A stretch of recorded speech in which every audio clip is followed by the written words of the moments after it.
Okay, yeah. And we got Hattie the Great in the building. What's up, y'all? How you doing? I am fabulous. How are you? I'm doing great. Would be better if the sun was shining, but it's Yes. raining like crazy Oh my outside. gosh, yes, I missed the sun right about now. De- Definitely.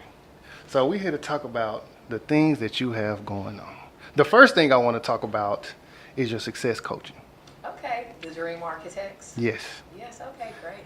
Yeah, I've been doing that for quite some time now because it's just like in my nature to always want to coach people on their career or, their goals, their business dreams. So anytime I'm out and I could just spark up a conversation with someone and automatically I'm like, oh, so what are you doing? What are your dreams? Where do you see yourself in the next 5 years? And people have the tendency to open up to me. And I mean, I love it. I think it's just it's just a natural knack for me, and I just have taken it and ran with it. So I do a lot of coaching on the side. I talk to people all the time about their businesses, different things that they're working on. So how did you start that? Like, what made you be like, you know what, I'm finna start coaching people for success? Well, I think it started at a young age. I've always been a talker. I've always wanted to just get inside someone's mind and see what makes them tick. And just moving forward, I got my master's in human resource management, so I guess it all falls in line with each other. I have a lot of business experience, and people would just contact me and just ask me questions, and I'm like, all right, let's sit down and have a conversation about this, and 10 minutes turn into an hour, and before you know it, we got a whole business plan worked out, and I love it so much, and it's just a certain type of joy that I feel when I'm actually helping someone to actualize their dreams. Yeah. So was that like something that just pretty much, like you said, it just pretty much came natural? You just want to just put people on, just try to help them? I think so. I think the more people that you can help, you can in turn help yourself. It's like being blessed to be a blessing. And I think, in life, when you have knowledge, why hold on to it? Why not give it out, and help other people get ahead, especially when you've been blessed in life to be in a position that you are in, show somebody else the way as well. So before you got into it, did you have your friends okay, I see you doing this, I need you to try to teach me to get into there, or did you already know I'm bypassing, I don't need nobody to tell me nothing, this is what I want to do? Yeah, I'm a researcher. I always have been. So if it's something I want to know, I don't wait for someone to just point me in a direction. I'm gonna find it myself. So I guess when you want to find something, it just automatically gravitates to you. And pretty much that's what happened. I mean, believe it or not, a lot of the advice I give to people are not people that I'm friends with. It's more so like strangers and just someone that may have heard from me, just word of mouth or on a referral basis. Yeah. And do you feel word of mouth, has it spread for your success coach, or did you have to really get out there and start doing events and for people to understand?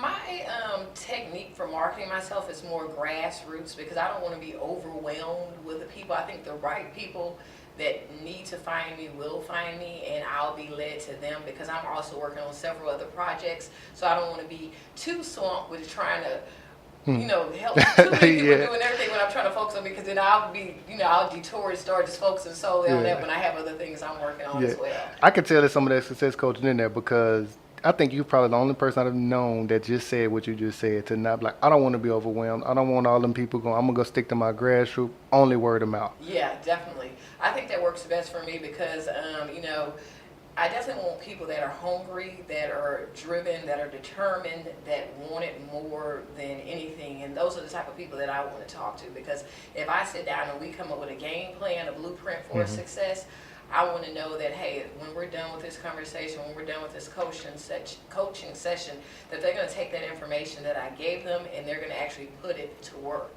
and not just sit on it. So I got to definitely have hungry individuals around me. Yeah. Yeah. So the success coaching, do you have any celebrity clients? Not yet, but hey, since we've spoken into existence, you never know what might happen. It's gonna happen. Thank you, I appreciate that. I'll say you've done a lot of good business, so it should have been happened for the right, right. Hey, maybe when I put these books out, I'll start attracting that type of clientele. So you did the success coaching, and then you have a podcast as well, correct? Yes, I have a podcast. It's called All of the Above Podcast, and pretty much the name is self-explanatory. We talk about everything under the sun, and I mean, it's really fun, great energy. I love my co-host, And I mean, we're just getting the ball rolling with that, but I think it's growing pretty fast, you know, so it's exciting. Yeah, because I mean, I think I listened to one of your tapes that you put on Facebook before, because you used to do it quite frequently, just the tapes you going out, the motivation to get people Yeah. up and, going to try to, I guess, open their brains up to think for certain things. Yeah, and you know, the thing about inspiring others, when I feel like people aren't receptive to the information that I'm putting out, it can be discouraging at times. So, as of late, I've kind of just kept it to myself in the vault, and I'll write, because I write all day, every day, and I'll just keep that information to myself. I'm like, all right, not gonna put as much out. I'll just put it out in the book and let let them buy it, you know. Yeah. But yeah, but I definitely, like I was, telling you earlier, that I definitely want to get back into that mode of putting out those different recordings. You know, maybe doing it in a studio type of setting. That way, it sounds more professional and crisp.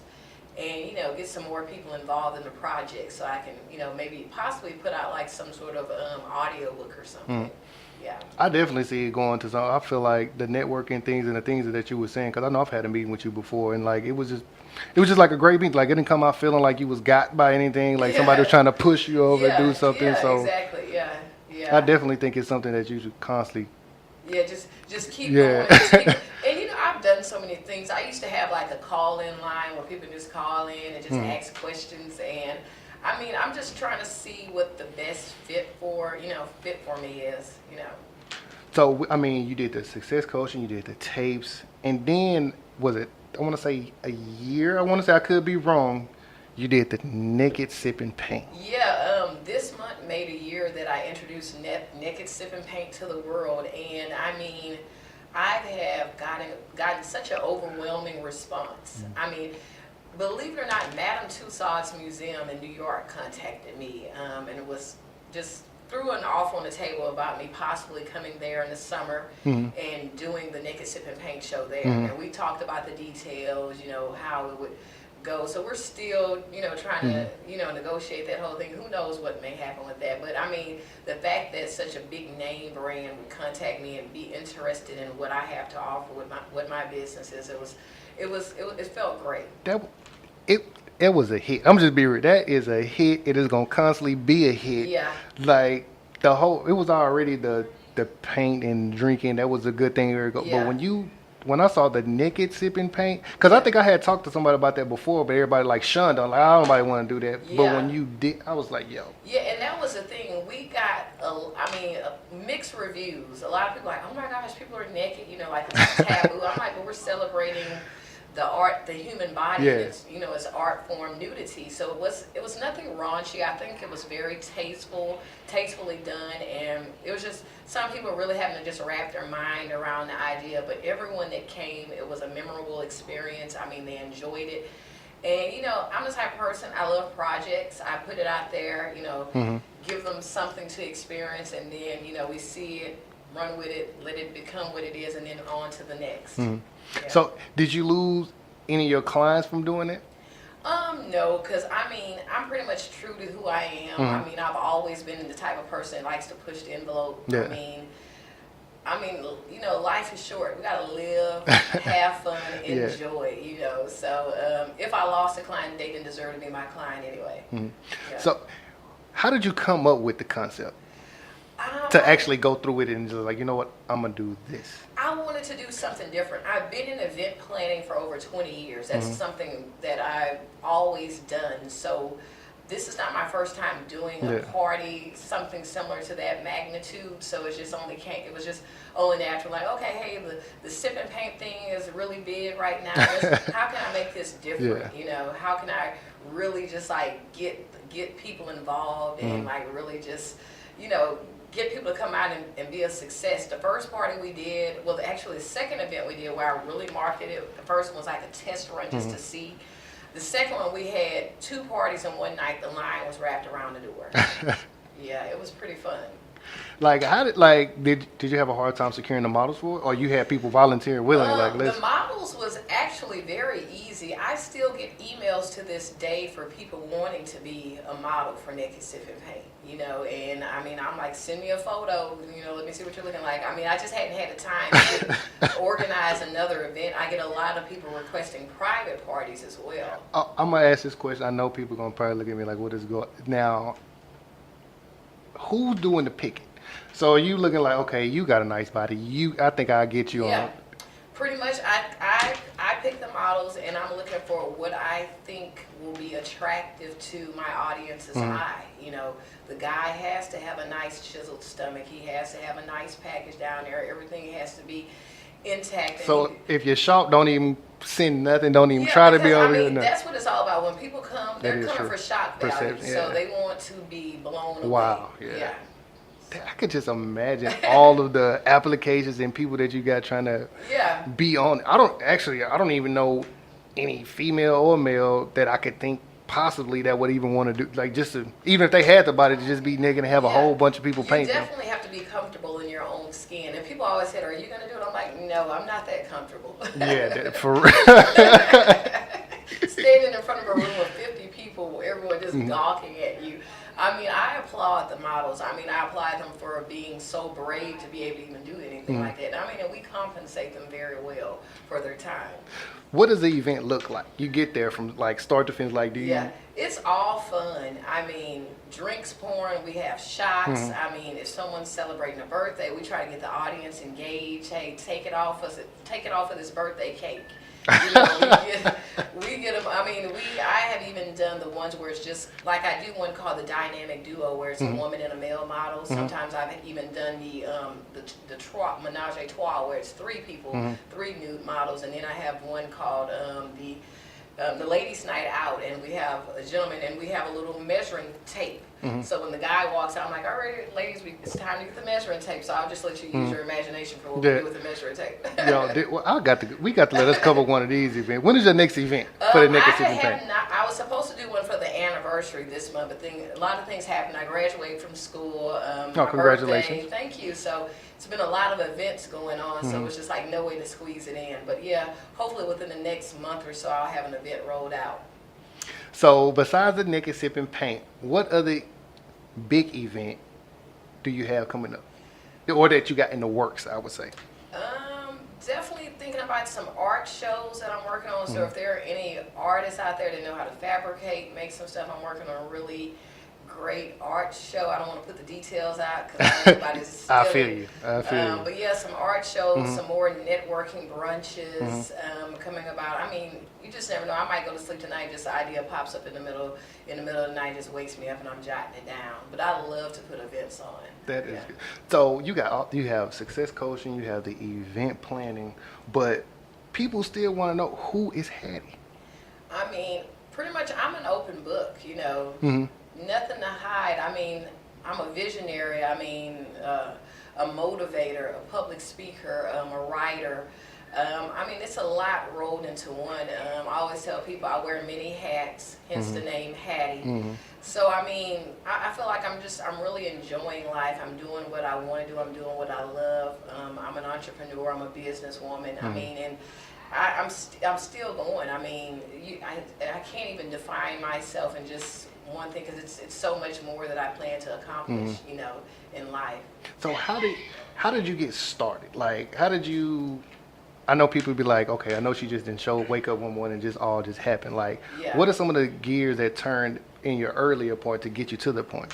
I want to really just give credit to my mom for instilling that drive in me. I believe I started working my first gig at the age of 12 years old in the country, working on a plant. That's big. 12. Yeah, just planting. I was working at one of these little things, planting flowers, you know, in the fields. Look, I was an indentured servant, and probably, I mean, I didn't get paid for it, so yeah, pretty much I was. But my mom instilled hustle in me and my siblings at a young age. We were baking cookies, doing floral arrangements, planning events, making jewelry, you name it. If there was a way to make money legally, we were doing it to be able to put food on the table.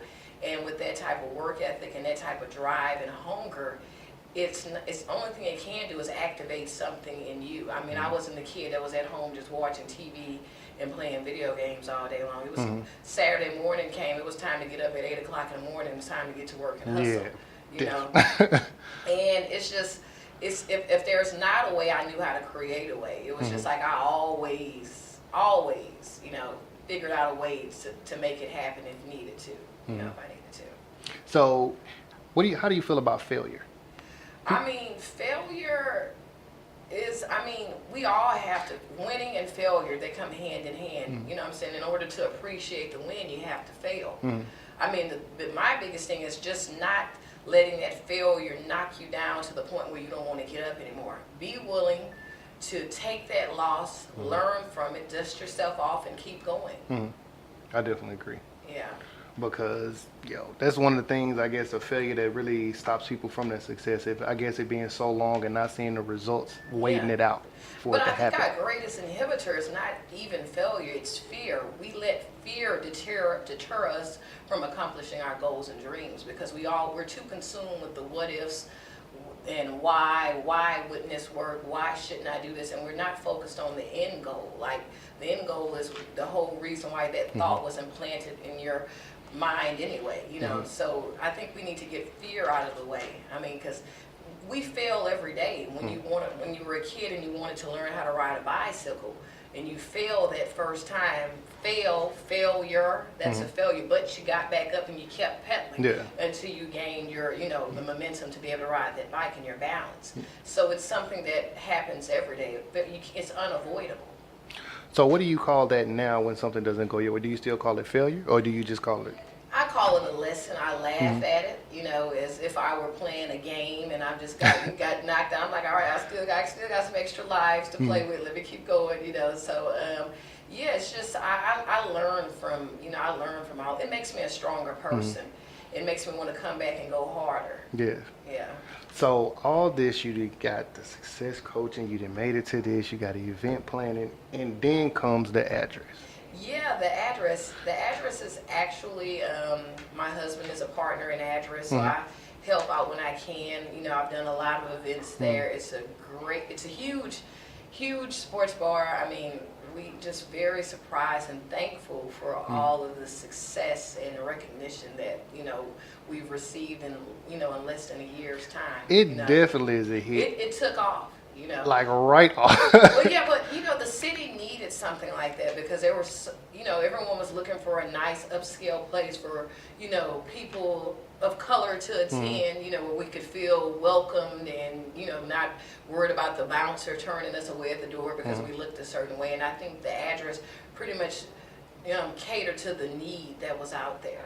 How do you keep, I don't know if you know, but how do you keep the environment like you have it where it doesn't get too crazy or too ratchet and too much things happening up there? Like, how do you keep the environment like it is? I mean, just with a high level of professionalism, having the right staff in place, and people come, and they respect the place.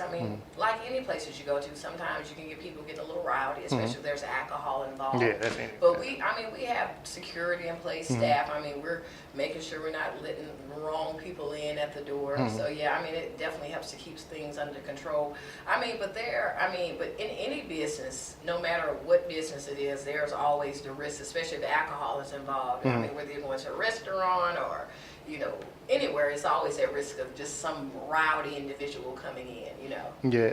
So with the new success of it popping right off, like, I'm pretty sure y'all didn't expect for it to just pop No, right. not at all. So I think we blown away by it, to be honest with you, really blown away by it, and just so grateful and thankful for the success of it. We appreciate all of our, people that have come out and supported us, and it's just only going to get better, as with any business being brand new and not expecting to be so popular so fast. There were a lot of kinks to be ironed out, but I think that we really moved it into a great direction.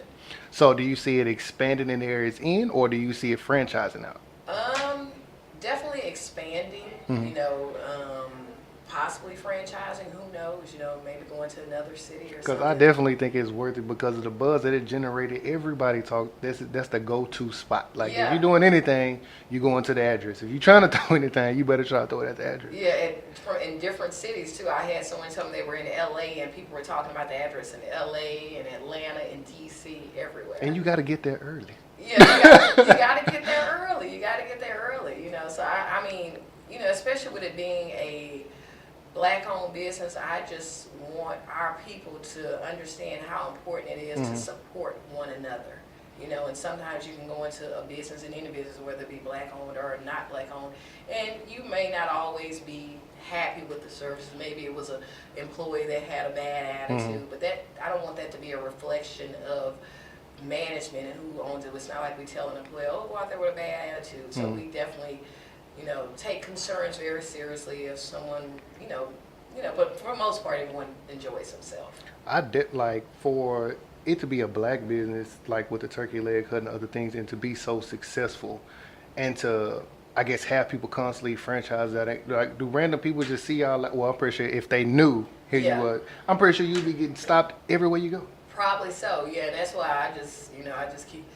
I mean, it's just no need to even just really put it out there like that, Yeah. Yeah. So with the so apparently y'all take customer service very seriously there. How did you pick the menu? The menu.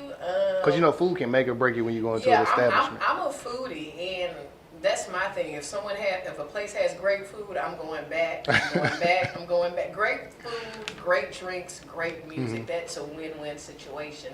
And even the hookahs, they're bomb. I went to a hookah spot last night, and I tried the hookah. I'm like, oh my God, this is horrible. Especially when you've had something good, and then you go somewhere, it's like, nah, this ain't good. But definitely just did a lot of taste testing, having just a really great team of talented people, a group of talented people on the team that really know what they're doing, and we given the staff that creative direction and control to just make it happen, And see, that's another thing. Just for you to get a staff that be able to, if y'all see something, let us know. Come. Yeah. It's just like I don't even see how y'all even. I understand how you did it, but to come up with the concept of how it was, the layout, like the layout itself is way different for Houston. Yeah, definitely. I think that comes along with just going out into the world, seeing different things, and just taking what you see, bits and pieces of everything, and bringing it back here to home. I definitely feel like the address has brought a lot of more people together for us when it's dealing with black businesses, because it was a cloud over black businesses for a while. And that's what we need. I mean, that's what we need. We definitely got to support one another. I mean, I'm saying? I'm all for my people. And however I can support another black-owned business, I mean, that's the message, that's the narrative that we need to be putting out there. Support our own, I definitely agree. Yeah. So, let's see. You got the success coach, you got the event plan. It's so much. I'm just like, it's things like wrapping around I do a over. lot. And people are like, dang, you're doing that. But it's exciting. I think it keeps things exciting for me because, like I said earlier, I love projects. I'm a project type of person. I like to work on something, finish it up, and leave it. On to the next type situations. But definitely, I'm enjoying what I do. I'm enjoying it, and hopefully, if I can reach out and touch, inspire, motivate, teach, uplift as many people as I can, then I know I've done my job. What I've been put on this earth to do. Yeah. Have you? What made y'all pick the South Side for the address?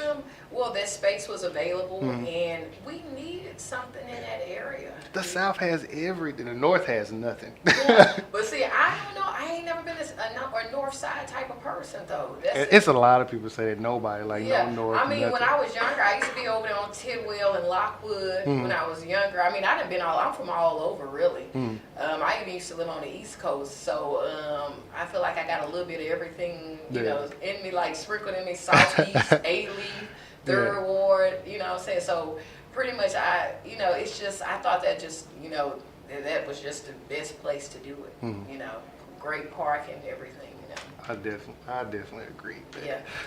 So you saying y'all need one on the north side? We definitely need one on the north side. Because I have Prospect Park over It there. is just one. Okay. I mean, it's one Prospect Park, and then they got Bombshells. But other than that, there's really no main attractions on the north side like that. Really? Not club-wise. Okay. You need a club on the north side. right, like something that. to think about. But then you gotta think though, people are they gonna want to drive to the north? That's the main thing. Yeah, that's another thing. People just be thinking, oh, especially after drinking a little bit of alcohol, you don't want to go on those roads. Cause see, I got a hookah shop on the north side, and I mean, people will come for the hookah, but you know, you have to be in that environment to come for the hookah to want to drive Yeah, 35, 40 minutes for hookah definitely. when they all on this side. Definitely. So is it more family oriented on the north side? It is. Okay, and that's probably the thing. I guess when people in the club business looking to open it up, something they want to go to where they're going to get the biggest outcome. You know, Yeah. where people going to do the most. It is partying. definitely more people on the south, especially with all the schools and more people living on the south side. True, Yeah, true, yeah. it's good though, man. It's definitely seeing things coming. The north side is gonna pump up. I can tell you. It's gonna happen. I have faith in y'all. And we all by ourselves out there too. Yes. So, like, I just can't even get my words together because there's so much stuff that you do from coaching, event planning, the address. Like, you got hats. You probably what else you do? Nails. But it's funny. Look, I said I was gonna go to school to learn to do nails because I just graduated with the aesthetics program on Saturday. So then I was like, all right, I think I'm gonna learn how to do nails now. and I'm a real estate agent. Did that for 10 years. Need to renew my license, but yeah, I had a pretty successful run in the real estate industry as well. Is it that you bored, or is that you like, I'm doing all this because I can get all this money from this, and this, and this? I think it's just boredom. I get bored easy. Yeah, I'm always craving some sort of excitement. That's why I like to travel so much. It's just like wanting to see more out of life because I feel like the world is so vast. It's so much to do, and I would hate to just put me personally. I mean, it works for other people. Me personally, I can't fit within the confines of one thing. You know, I'm all over the place. I'm a Pisces. I like to swim all over the ocean and explore. You know. But man, that's a success story in itself. Just the fact that it's not like like you hurting for nothing, but you still going to do this, going to school, learning to do this, going to do this. I love it. I'm telling you, when I was in school, Ogle has about 8 schools, you know, and I probably beat the record of everyone in all 8 schools did more client services than every student in all the schools combined, ever in the history of the school. Yeah. So I'm an overachiever. I just like once I put my mind to something and I love it, I'm gonna excel and try to do my best at it. You know. Okay, I got a question for. After seeing success, do you feel like it's easy to continue to see success because you've already built up that clientele? Exactly, because once you get the ball rolling, it's hard. It's not gonna stop unless you want it to stop. Unless you just sit on your ass and say I ain't doing nothing else. Once the ball is rolling, it can't be stopped. That's why you see so many people that are wealthy and then they tell you how it happened. It's just like after one door opens, they continue to open because that's the type of energy that you put out into the universe, and that's what you're going to continue to attract, you know. But you got to put that work in. You definitely got to. It's a lot of work involved in it. Yeah. You know? It's definitely a lot of work, and just being around the right people that share similar interests as you, people that like-minded individuals. Because like the saying goes, you are the average of the 5 people you keep company with, and I believe that because I think That's I remember real. one time I was hanging out with somebody, and I mean just really they really wasn't driven, and they just did certain things that I wouldn't normally do, but I don't even know how we really got in the company of each other. And then I started noticing how I started slacking off on a lot of different things that I wanted to do, and I just had to reality check myself, and I'm like, you know what? It's obviously the energy that they're giving off, and it's kind of deterring me from accomplishing my dreams because I'm putting off what I could have did for today, 2 weeks from now, and so people will deter you from your dreams. People will try to stop you. I'll call them the weights. People that always say, hey, wait to do this, wait to do that. I mean, they manifest into your life as physical weights before you know it, they're holding you down. Never thought about it that way, and for you to say it that way, weights and making you weigh you down, that is exactly Yeah, I have a recording for that talking about how people really, and I'm sure we've all experienced that. Sometimes, no, wait to do that. No, it ain't time right now. Yeah. Really can't nobody tell you what's best for you but you. And I just, so important, the company we keep, they can motivate us or they can, discourage us, and it's, and then I'm a big proponent on being around people that I can learn from. If I want to get in real estate, I'm going to go around the biggest real estate moguls in the city, and I'm like, hey, let me see, how can I learn from you? What can you teach me, and you know, give me some of that knowledge. I feel, man, but I feel like that's how I was. Like when I was doing a whole bunch of stuff for free just because I wanted to be around, just because I wanted to soak up that knowledge and know how it worked. And that's how you gotta be, because so many people don't see value in it if it doesn't have a dollar amount to it. And the thing is, knowledge is priceless and it's powerful. You really can't put no a dollar amount to some knowledge and some wisdom that somebody's gonna impart on you. Take that and monetize it. But so many people too concerned about, how much you paying me, or what, you know, like you missing out on the opportunity. You know, I agree, definitely. You know, so. Yeah, look, I can go on and on. Hey, you talking about this all day. I'm telling you. But yeah, if y'all just tuning in, you still kicking it with Jen Renegade on 92 Kales. Before we get up out of here, we got Miss Hattie in the building. Let everybody know where they can find you, all the things that you have going on. Yes, guys, y'all can follow me on Instagram at Hattie the Great, on Facebook at Hattie HTG. I'm on Instagram, Facebook, Twitter, Hattie the Great on Twitter. My podcast is All of the Above Podcast. You know, I don't have a website yet. Also, Naked Sip and Paint is on Instagram as well, and nakedsipandpaint.com, the website. Please. Kick it, yeah.